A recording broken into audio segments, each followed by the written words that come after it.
कि सनातन है, लेकिन वो सनातन का अर्थ जानता नहीं है। वो अर्थ उसके अलग है और नाम सनातन का हो रहा है। हम तो सनातनी हैं।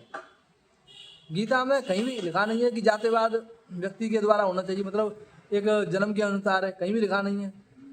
मनुस्मृति में लिखा नहीं है। भगवान श्री कृष्ण गीता में ये कहते हैं कि उनके गुण और कर्म के आधार पर जाति होती है। लेकिन अब अपने यहाँ पे क्या है कि कोई व्यक्ति श्रेष्ठता पे चढ़ गया है तो वो नीचे उतरना चाहता नहीं है। वो समझ रहे हो? कोई व्यक्ति जैसे जीना की ऊंची वाली मंजिल पे चढ़ा हुआ है, वो ये नहीं चाहता है कि नीचे उतर के आऊँ मैं। उसे मालूम सब है, लेकिन उसे श्रेष्ठता का जो अभिमान है उसका, वो उसे नीचे आने दे नहीं रहा है।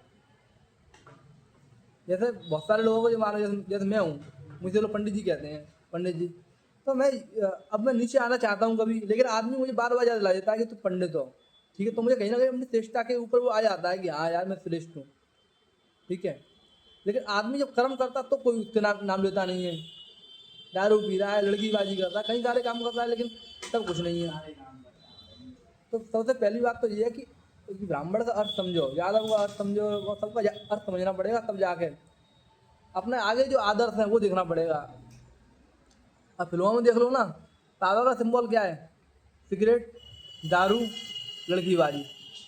ठीक है, जब भी कोई हीरो उसमें पावरफुल दिखाया जाएगा तो ये काम करते हुए पाया जाएगा। अब जाट मूवी आई, धुआं सिगरेट थी उसके में। और एक चीज़ और आ गई है, मूवी कैसे मतलब आदमी का दिमाग मैनिपुलेट कर रही है कि चिकन और हाथ में होनी चाहिए, बिना मास्क के पावरफुल ना हो तुम। ये मैं कह रहा हूँ समाज में सबसे ज्यादा गंदगी गोलबंदी में जाती है समाज में। अभी ये पंडित जी हमारे यहाँ आए, सूरत में आए पंडित जी, तो शिव जी की पूजा करवा रहे थे। अभिषेक, शिव जी महाकाल अभिषेक था, ऐसे करके करवा रहे थे कुछ। तो गुटखा खा रहे थे पूजा में। अच्छा। बोला गुटखा दो, खाते सब हैं गुटखा, सब खाते हैं गुटखा। तो मैंने उनसे ये बोला, मैंने पंडित और ब्राह्मण में क्या अर्थ है? तो बोले दोनों एक ही है। मैंने ऐसे कैसे एक ही है? मैंने ब्रह्म को जाने तो ब्राह्मण, ठीक है, पंडित माने बुद्धिमान। मैंने आप चलो ब्राह्मण हो आप, तो आप गुटखा खा रहे हो बीच में। मैंने ये तामसी भोजन में आता है, हैं? अबे तामसी भोजन छोड़ो, मुंह झूठा तो हो ही रहा है तुम्हारा। अरे ऐसा चल जाता है, मतलब आदमी अपनी बात को सही ठहराने के लिए कोई ना कोई कुतर्क देता रहेगा। और और एक चीज और देखिए, कोई व्यक्ति समझदार होता है ना, तो उससे यह बोला जाता है तुम समझदार हो, तुम समझो।